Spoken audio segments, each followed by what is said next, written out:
Hey everybody, I am Kyle here with LowellArts. Welcome to the LowellArts Featured Artist Series. We have our featured artist Josh Rose this month. It's April 2021, and we are lucky enough to be recording live at Mackinaw Harvest Studios. Thank you to Paris and Michael Crittenden for your wonderful hospitality. It's pretty comfortable here, huh? Yeah, it's great. I got a sleeping cat. I have a roaring fire, bunch of candles, and an amazing interviewer. I told him to say that, and you nailed it. So this is off to a great start. Josh Rose, welcome to LowellArts. Thank you.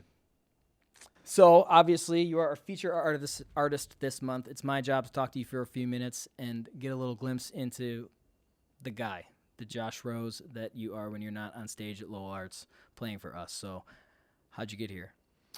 Through a long and torturous route, I must say.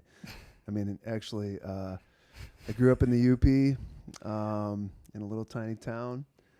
I got my teaching degree back in 1998. Started teaching in the Detroit area. And What'd you teach? Physical science. Okay. And chemistry, basically. Yeah. What was the town you grew up in called? You just Pickford. Pickford? Yeah. Upper Peninsula. That's right. Then you go to college at... I went to Central Michigan. Were you playing music at this point or no? I was. It was the coffee shop days, where there used to be a ton of gigs at coffee shops. How many coffee shops are there in Pickford, Upper Peninsula? There are Michigan? 0 coffee shops in Pickford, Michigan. There's But there's not even a stoplight, and there's not a bar. Where was your honestly. coffee shop? It was at Central, so it was in Mount Pleasant. Gotcha. Yeah, So you didn't perform until you got to Central? correct. Cool. I played at little high school gigs and stuff like that. Nothing special, but yeah. Piano lessons as a kid? Guitar lessons? No, I didn't have any lessons. I mean, I grew up so like when you people are like, oh, didn't you have lessons or whatever else? Like these lessons. I grew up in the middle of nowhere, and when I say I grew up in the middle of nowhere, I literally grew up in the middle of nowhere. There was no one around who could teach that sort of thing, unless I drove like 20 miles, Interesting. and I couldn't drive because I was 8 years old. Family play music? My grandpa played organ. He had this Hammond organ in his back room, and he had no idea how to read music, no idea about how to tell anybody what key it was in, but he would flip on that old organ and it made that great whirring noise, and he would start cranking out all the 1920s and 30s hits like Kiss Me Once and Kiss Me Twice. Oh, he'd sing too? Kiss Me Once Again. Yeah, he's a good singer too. Did he have a Leslie? That's the real No, he question didn't have here. a Leslie. Wouldn't that be But cool? anyway, we would. Yeah. But we would all gather around as a family. It was really cheesy. So he would perform for you guys? Yeah, but we'd all sing together. Great. My aunt would get out her clarinet. My uncle would get out his saxophone. My mom would get out her clarinet, and we'd have these like woodwind jam sessions. Get out of here. Yeah, it was Very so cool. yeah. And then you found guitar? How? I found guitar when I started listening to REM. How old are you here? So this is 1990. Okay. 1991, and I found the record Out of Time, Get which outta here. was the amazing record by course. REM, Absolutely. and I started to learn some REM tunes back in the day. Yeah. Awesome. First song I learned to play was Driver 8. Do you know that tune? Of course. Yeah. I don't know how to play it. Yeah. So I learned how to play that tune, and after that, it was I just picked up books, and I just taught myself how to play guitar. Cool. Yep. So that brings me to my next question. Yeah. And we're going to throw some curveballs out there. Let's No, say, go for God it. forbid, you lose every single record in your collection, Yeah. every MP3, everything, and you have to restart your record collection right now. That's right. What's the essential records that you're grabbing? Well, definitely before I mention REM. Out of Time. Yeah, I think REM really stands the test of time because they had every kind of record, every kind of song. Every song sounded different. They just have an amazing... One of the best frontmen. Yeah, ever. one of the most amazing frontmen of all time. And amazing stage presence. They literally are... I think, one of the marquee bands of all time. And I don't think people really realize that. And it's okay if people disagree. Yeah. But I think that they're like the Stones in that regard. Like the Stones have, they have honky-tonk records. They have straight rock and roll records. They have kind of a more folky record. And I think R.E.M. did the same thing too. R.E.M. and the Rolling Stones. You heard it here first. LowellArts, everybody. We're here with Josh I think Rose. That's right. So the other records, I would say, I really have a hard time putting down Death Cab for Cutie, Plans. Mm-hmm.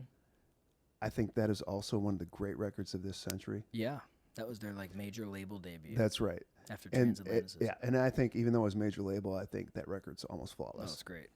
And then I put the National. I put the Boxer right up there. I think I know every song on the Boxer. It's just when I look at a perfect record is here. That's where it is. Okay. It's not on a physical disc. It's not on a physical vinyl piece or whatever. It's something that makes its way to here. Interesting. And like in the Boxer, I mean, if you put the Boxer on right now, I can sing every song. I can sing the harmonies. Mm-hmm. I mean, it's literally a piece of art. And if we want to go back further, we could keep doing that. I think The Smiths, The Queen is Dead, is an amazing record. I think Hall & Oates, Big Bam Boom. I hate saying the name of that record. I think it's an amazing record. Yeah. Honestly, Big Bam Boom. Yeah. I'm going to stop you. Yeah, well, let's You're stop. Keep let's going. stop. We know you have a lot of records. Yeah. I want to hear about you making records. Yes, sir. But first, I have to ask. You have opened for Styx, and you've opened for Ziggy Marley, and I had the pleasure of playing with you at that show. Yeah. So you're a folk songwriter, and you repeatedly get these gigs that are, you would say, not perfect fits, maybe for what you people would associate with Josh Rose music. Yeah. How do you keep getting all these things? What is it about your music, your brand, that makes you continually get offered to open up for Styx by yourself at Fred Meyer Gardens? I would like to think it's hard work. I mean, I've been at this a long time. Right place, right time? It's that a little bit too, of course. And this part of the interview will be tough because I don't want to come across as crass or cocky or anything. I stink at a lot of things in life. Okay, I'm not very good at a lot of things in life. I think that I have been given a gift as songwriters, go, so to speak. And I think I can write a pretty good song. And I think that my songs stand up against anybody, honestly. I think my guitar playing, there's a lot of great guitar players who are way better than me. Sure. I think there are a lot of great vocalists that are way better than me. But as far as like the actual song, as far as pushing the culture forward, as far as the song being something that's unique and original, I think that I stand out. Mm-hmm. And the reason I'm saying that right now is because no one else advocates for me in this business. This is a competitive business. I've always said if you're not willing to say it about your own art, no one is going to have permission to say it about your own art. I think it sounds like it's almost a competitive endeavor that you. That's right. You kind of see where you measure up. Is it a compulsion to make songs? Is it do you hear a song that's good and immediately go to try to write something better, or is it a different sort of inspiration that brings you back to making your own songs up? Oh, that's a great question. I think that for me, the way that my mind has developed in my 46 years on this earth is that it's not a compulsion. It just happens, Like I will be running. I'll be running, and I'm a big runner, so I'll go for like 6 mile runs, 8 mile runs, or whatever. And literally, like the rhythm of my footfalls as I'm running will conjure up a beat, and then that beat may conjure up a feeling, and that feeling might conjure up an idea, and then that idea might conjure up a hook, and then that hook might develop into something, by the end of the run. As far as like the inspiration, I know that question is always asked of every songwriter. Hey, is it lyrics first or is it the music first? To Sounds me, like it's the running first. well, the running. Wouldn't it be funny if your running wasn't rhythmic? How awkward that would be. If Oh, you now he's just making weren't fun in of my time, run. Now he's making fun of my running. I'm not making fun of your running. You write some pretty good songs. No, I assume actually, that's it's a pretty good idea clip. to make fun of my running because It's- if you see me out in Lowell or wherever, you'll be like, oh, there goes Rose, because it's kind of awkward. I'm an old man. I lean over. It's kind of weird. Yeah, but I do want to say, like, it's all about the seed, man. It's all about an idea, and where does it go from there? Can the artist breathe life into that seed, that idea, that inspiration, whatever it may be? And that's what I hope I can do as a writer. Is it music? Sometimes it's music. Is it a lyric? Sometimes it's a lyric. Sometimes it's a word. You tell a lot of stories. Do you ever know you're going to put this story to music, or is it usually that you're writing a story to a tune? I want every song to tell a story. I want it to have a beginning. Sure. And I'm asking if you start with the story or you start with the melody. definitely the story. The melody has to match the story. To me, that doesn't surprise me. That's also part of writing. Sure. Like, one song that really bugged me was, gosh, I wish I could think of it right now. Like, Is it your own song? No. There's so many. Like, let's just face it. Like, we're not gonna trash other people's songs. This is LowellArts, where everybody loves everybody and all different sorts of I music. love all music. Okay, however, modern music, it's all four on the floor, and it's all energy, and it's all about beats and everything else. But then they could have just the saddest subject matter.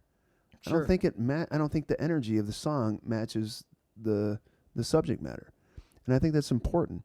Is that you have to have the music match the mood.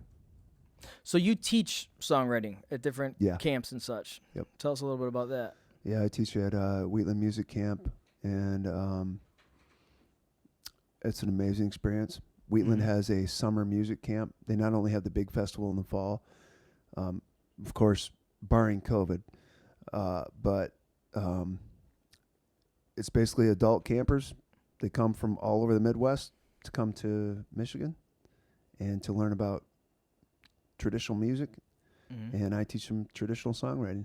Cool. Yeah, so I'm the teacher every week, or for a week every year. Yeah, it's amazing. Not a huge stretch for you as you're a teacher professionally. That's right. Cool. I don't think it's a big stretch at all. Although, as my career, I do teach chemistry, which is completely different than songwriting. Sure. Like, it's the opposite end of the spectrum, honestly. I have degrees in chemistry and English. I haven't met too many people like me, honestly. Wow. Yeah. Well, let's hear something. Yeah, let's do it. I'm playing too. You have. Well, I'm injecting myself into it. do you remember Latchkey? Of course, I remember Latchkey. Let's go play Latchkey. Okay, let's play Latchkey.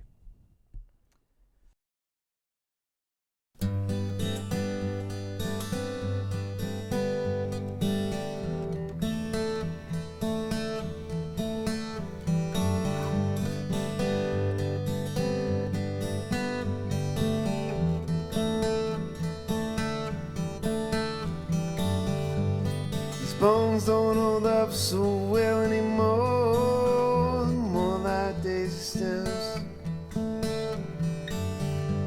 It held steady for 100 days. Too much time caused too much pain. My broken body, that's the easy part. Latchkey, and it busted me. It's my stunted heart, my stunted heart.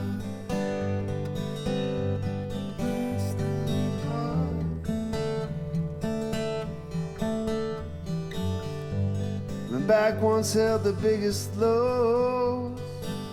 You could tell the world was there. Now I'm battered, bent, and all broke up. Doctor told me it's beyond repair. My broken body, that's the easy part. The latchkey ain't busted me. It's my stunted heart, my stunted heart, my stunted heart.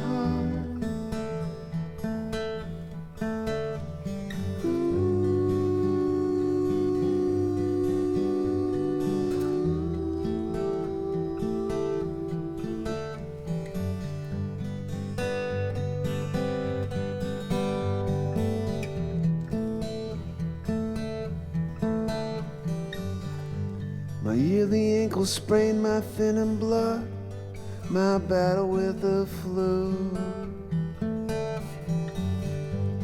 My worn out mind, my sleepless nights, and my gray hair too. My broken body, that's the easy part. Latchkey ain't busted me. It's my stunted heart, my stunted heart, my stunted heart.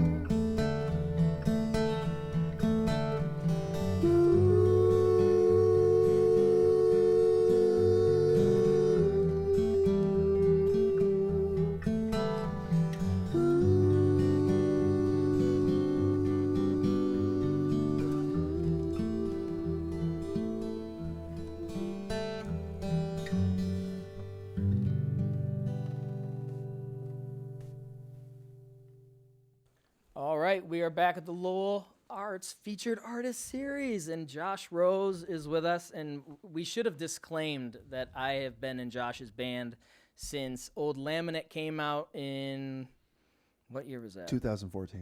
Wow, so it's been a long, long time. That's right. It Yeah. was several children ago Yeah. when I started playing with Josh Rose. But That's you just right. heard Latchkey. That's off of Old Laminate. Yep. So Firework Letdown, 2004. That was 4. Yep. So Slow Bloom. Slow Bloom. When was that? 08. Okay, so Yep. 3 records. Yep. How many do you have in the bag right now, you think? I almost have 3. 3 new ones? Yeah. Full records. They've just been building up, and then COVID happened, and I literally have been pumping out 2 or 1 a month since COVID started. So, Oh, yeah. Well, we've been holding each other accountable a little bit with that, right? Yeah, it's been great. Yeah. Yep. So you were writing at a pretty good clip before COVID, obviously. I mean, if you have that many songs. Yeah. Is it important to you to write a lot of songs, or is it how does that happen? Yeah, I think it's part of who I am. It's part of my being. You're always right. Do you make yourself write, or are you just consistently inspired to That's make right. up songs? Sometimes I have to sit down and make myself write. Mhm. I mean, let's face it, I'm 46.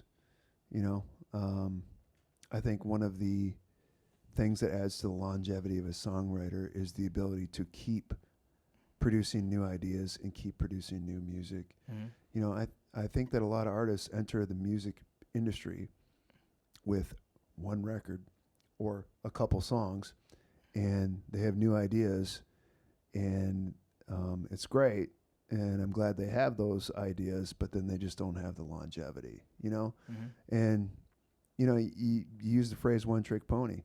I mean, I think that there are a lot of people who really have a couple good ideas and then don't do the work to keep developing their ideas. Sure. It's work. Mhm. It's work, and it's hard work. And I could have a album release when I was 23, 24, and been like, this is who I am. This is Josh Rose. But every human being keeps evolving and experiencing as they live, and so your music should too. How does 46-year-old Josh Rose sound like compared to 23-year-old Josh Rose? Hopefully a little more wise. So content.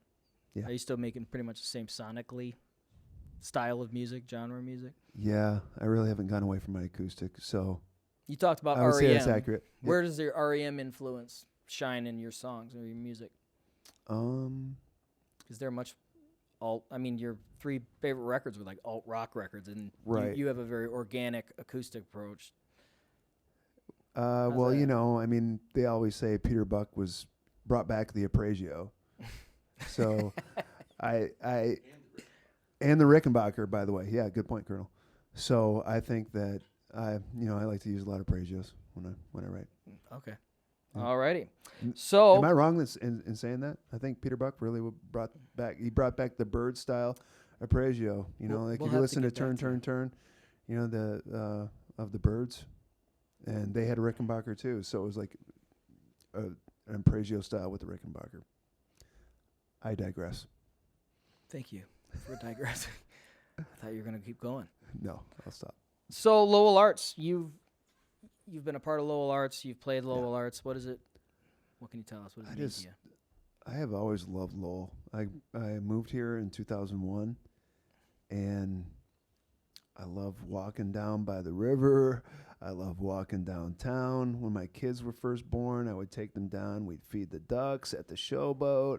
It's a good place. I mean, and then there was great energy in the summer. I just want to be in a place that has good vibrancy and energy. And the thing I love about Lowell is that I literally know so many people there. Yeah. And then I also teach there, by the way. I teach at Lowell High School. There you go. Yeah.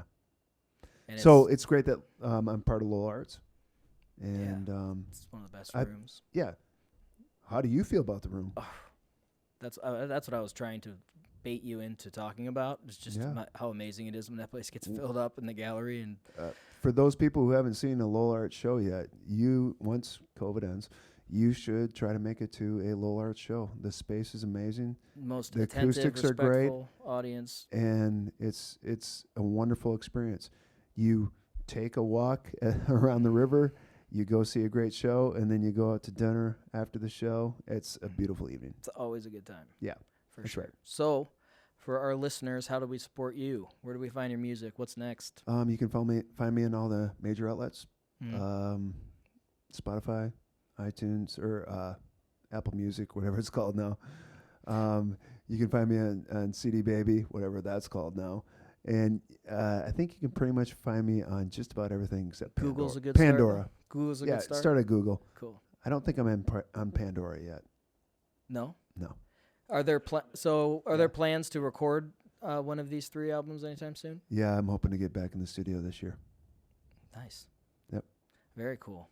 Well, again, we'd like to thank Mackinaw Harvest Studios for having us. Thank you, Colonel.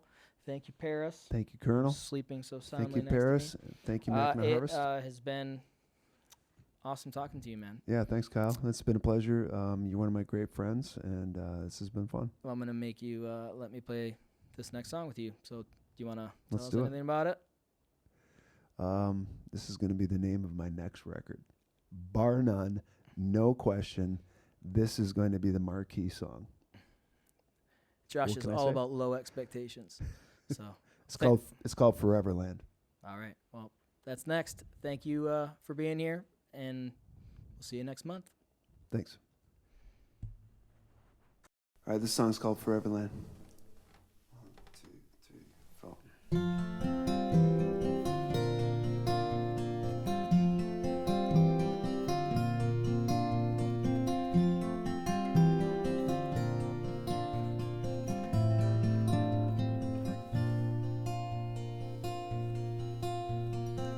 All these songs about California constant in my brain.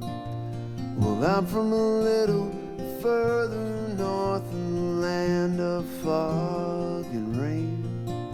And the girls up here, they don't forgive, and the guys don't give a damn. It's a wicked mix, but it still takes sips to make do with what's at hand. No more songs about the Sunset Strip or Rodeo tattoo tans.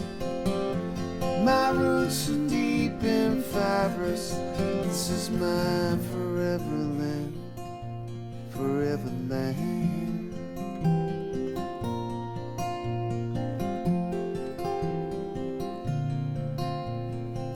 All All these songs about happy endings and upward mobility. Well, their formula never seemed to work with my strengths and ability. It's difficult to be a salesman of hope when you can move a lot of fear. And my poor sales upset their scales. You gotta keep your conscience clear. No more songs about the Sunset Strip or Rodeo tattoo tans.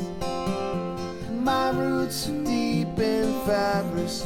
This is my forever land, forever land.